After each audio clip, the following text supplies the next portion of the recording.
जमशेदपुर अधिसूचित क्षेत्र समिति ने बेसमेंट में व्यावसायिक गतिविधि चलाने वाले भवन के खिलाफ कार्रवाई शुरू कर दी है।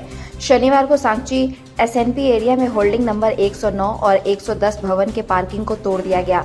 कई बार नोटिस और रिमाइंडर भेजने के बाद भी कोई जवाब नहीं दिया गया। इसके बाद तोड़फोड़ करने की कार्रवाई की गई। जेएनएससी के विशेष पदाधिकारी संजय कुमार के नेतृत्व में अभियान चला। चेतावनी दी गई कि बेसमेंट की पार्किंग में व्यावसायिक गतिविधि बंद करें और उसे खाली कर पार्किंग के तौर पर इस्तेमाल किया जाए। बता दें कि जेएनएससी ने अभी तक 46 भवनों को नोटिस जारी किया है। इनमें कईयों ने शपथ पत्र देकर कहा कि उसने पार्किंग खाली करवा दी है।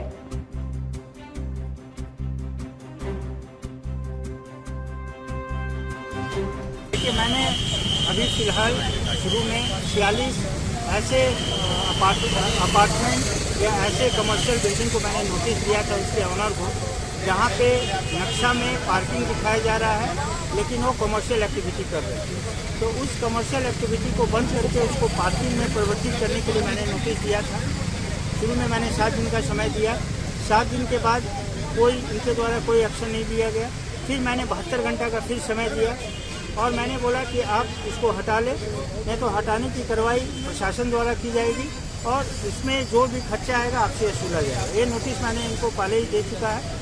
उसके बाद कुछ लोगों ने शपथ पत्र के माध्यम से हमको ये सूचना दी, 46 में से 15 व्यक्तियों ने, कि मैंने पार्किंग स्पेस के रूप में काम करना शुरू कर दिया है और कमर्शियल एक्टिविटीज़ को मैंने बंद कर दिया है।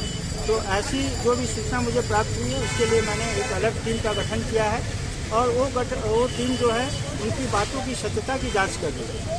अभी मैं आज से निकला हूँ इस अभियान में कि ऐसे लोग जिनके कान में जू नहीं रेंग रहा है और वो चुपचाप बैठे हुए हैं, तो आपने अभी सामने देखा मैंने कुछ स्पेस को तोड़ा है और बाकी उनके इनर पार्ट को तोड़ने के लिए मैंने उनको समय दिया है। वो खुद तोड़ ले, मैं तो अगले बार मैं आऊँगा तो उसको पूरा तोड़ दूँगा। तो सामने ही इनके ऑनर के नक्शा मंगा के मैंने इनको समझाया है कि जो पार्किंग स्पेस है उसको पार्किंग के रूप में आप यूज़ करें। अगर आप कमर्शियल यूज़ कर रहे हैं तो 48 घंटे के अंदर इसको खाली करें।